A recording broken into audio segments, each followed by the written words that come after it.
perkenalkan, nama saya Putri Sofwa, NIM T 2019-1120. Di sini saya akan menjelaskan tentang bab puasa. Pengertian puasa. Puasa adalah menahan hawa nafsu dari contohnya. Puasa adalah menahan segala sesuatu dari hal-hal yang bisa membatalkan puasa. Contohnya menahan nafsu, menahan syahwat, serta menahan untuk tidak makan dan tidak minum, mulai dari terbit fajar hingga terbenamnya matahari. Orang yang berpuasa akan mendapatkan dua kebahagiaan. Yang pertama, kebahagiaan ketika berbuka dan kebahagiaan ketika bertemu dengan Rabb-nya.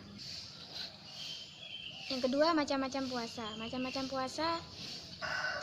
Macam-macam puasa ada 3 jenis. Yang pertama ada puasa wajib, yang kedua ada puasa sunnah, yang ketiga puasa yang dilarang.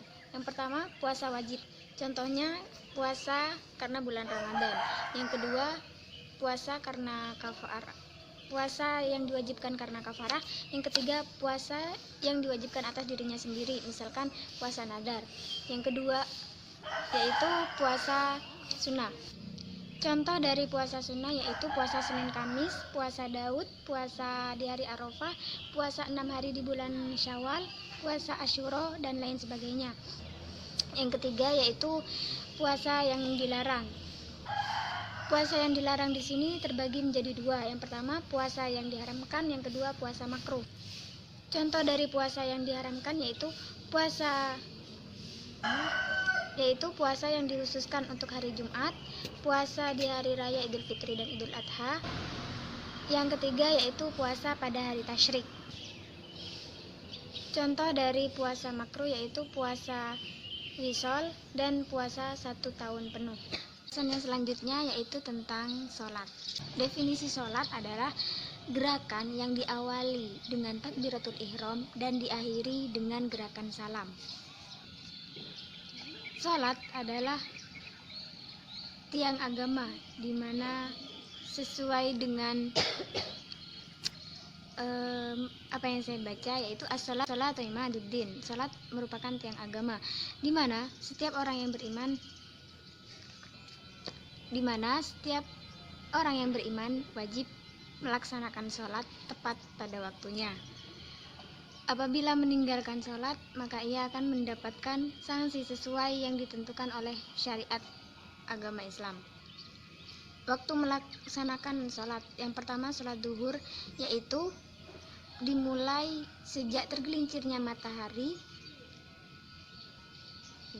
hingga bayangan suatu benda sama panjang dengan benda tersebut. Yang kedua, waktu asar. Waktu sholat asar yaitu sejak ketika bayangan sama panjang dengan benda tersebut hingga menguningnya matahari di ufuk barat. Yang ketiga waktu sholat maghrib yaitu sejak terbenamnya matahari hingga awan merah di ufuk barat menghilang. Waktu sholat isya yaitu sejak menghilangnya awan merah hingga tengah malam. Waktu melaksanakan sholat subuh yaitu sejak terbitnya fajar shodiq hingga terbitnya matahari. Pembahasannya selanjutnya yaitu fikih dan usul fikih.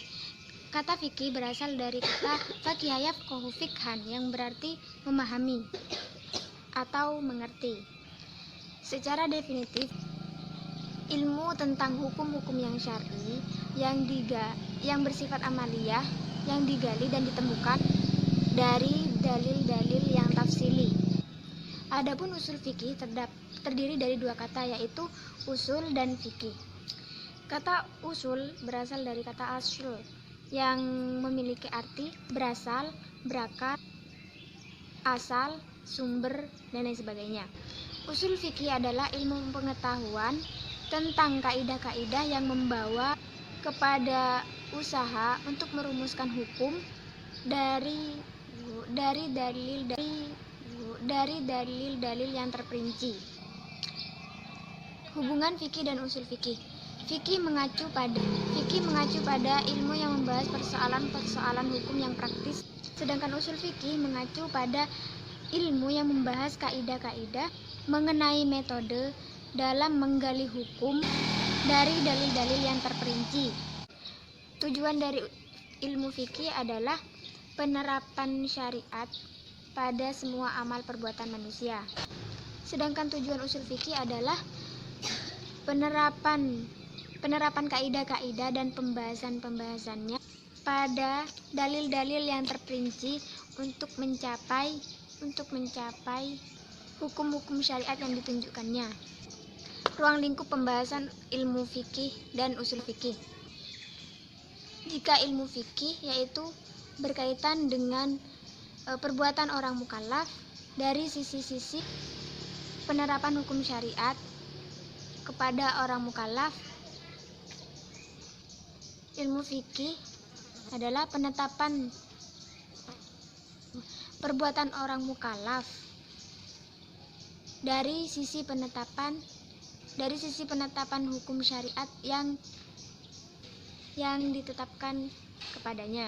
Sedangkan usul fikih adalah dalil-dalil syara' tersendiri dari segi bagaimana penunjukannya pada suatu hukum secara ijmali.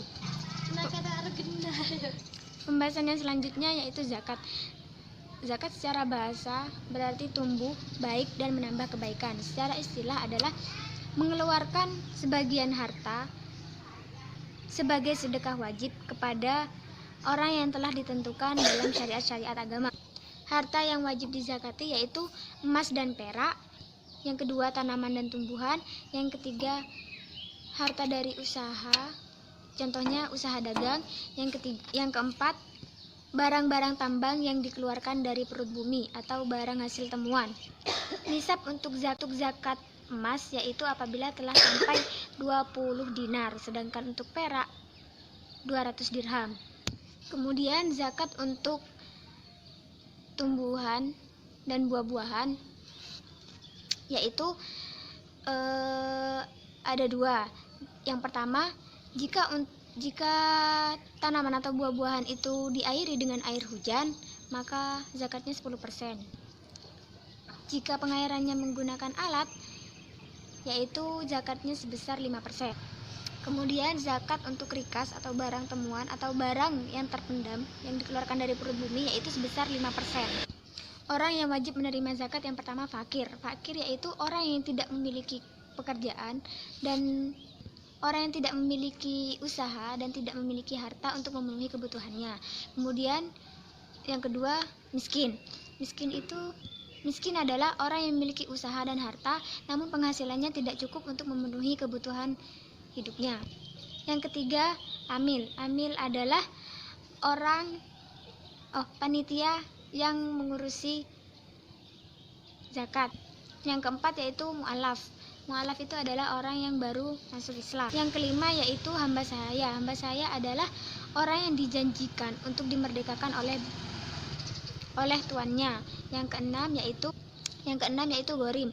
Ghorim itu adalah orang yang berhutang bukan untuk kepentingan maksiat dan ia tidak mampu untuk melunasinya. Yang ketujuh, fisabilillah, yaitu orang yang sedang berada di jalan Allah. Yang selanjutnya yaitu Ibnu Sabil. Ibnu Sabil ini adalah musafir, yaitu orang yang sedang dalam perjalanan namun kekurangan bekal dalam perjalanannya. Pembahasan yang selanjutnya yaitu toharo. Toharo itu bersih atau suci.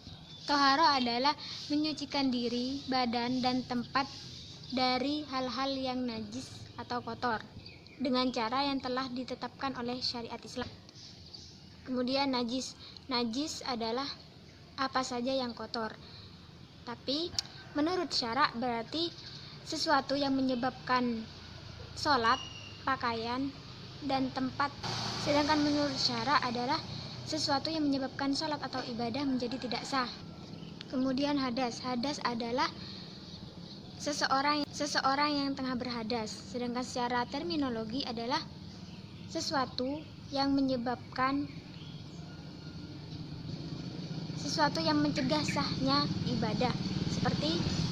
Namun secara terminologi, hadas adalah sesuatu yang mencegah sahnya ibadah, seperti orang yang junub, haid, nifas, dan lain sebagainya. Cara bersuci dari hadas kecil, yaitu yang pertama dengan berwudu, yang kedua tayamum. Untuk menyucikan dari hadas besar, yaitu dengan cara mandi besar atau mandi junub. Salah satu alat untuk bersuci yaitu air. Air di sini terbagi menjadi alat untuk bersuci yaitu air. Yang kedua, debu yang suci. Yang ketiga, benda-benda yang dapat menyerap kotoran. Air dibagi menjadi 4, yaitu air mustakmal, air mutlak, air mutanajis, dan air musyammas. Air mutlak adalah air suci dan mensucikan. Yang kedua yaitu air mustakmal. Air mustakmal ini air suci namun tidak mensucikan. Yang ketiga air mutanajis. Air mutanajis ini air yang tercampur oleh najis. Yang keempat air musyammas. Air musyammas ini adalah air yang terkena oleh sinar matahari yang ditempatkan dalam bejana. 7 macam air yang boleh digunakan untuk bersuci, yaitu yang pertama air hujan, air laut, air sumur, air sungai, air mata air, dan air embun. Air salju. Maksud dari benda-benda yang dapat menyerap kotoran yaitu misalnya tisu, batu, atau kayu, dan lain sebagainya. Najis dibagi menjadi 2, yaitu ainiyah dan hukmiyah. Najis ainiyah ini adalah najis yang dapat dilihat oleh mata serta memiliki sifat, warna, dan bau. Contohnya yaitu kotoran, kencing, dan darah. Kemudian najis hukmiyah. Najis hukmiyah adalah semua najis yang kering dan bekasnya sudah hilang serta tidak memiliki bau, warna, dan sifat. Namun secara berat timbangannya najis dibagi menjadi 3, yaitu najis mughalladah, najis mutawassithah, dan najis mukhaffafah. Najis mughalladah adalah najis yang berat. Contoh dari najis ini adalah anjing dan babi. Kemudian najis mukhaffafah. Najis mukhaffafah adalah najis yang ringan. Contoh dari najis mukhaffafah yaitu kencing bayi laki-laki yang belum umur 2 tahun dan belum makan apa-apa kecuali air susu ibunya. Yang ketiga, najis mutawassithah. Najis mutawassithah ini adalah najis sedang atau pertengahan. Contohnya tai, kencing manusia, dan darah. Dalil-dalil taharah. Contoh dalil taharah yaitu innallaha yuhibbut tawwabina wa yuhibbul mutatahhirin, yang artinya Allah menyukai orang-orang yang bertaubat dan orang-orang yang bersuci. Mungkin cukup sekian yang dapat saya sampaikan. Mohon maaf apabila terdapat salah kata. Terima kasih. Wabillahi taufiq wal hidayah. Wassalamualaikum warahmatullahi wabarakatuh.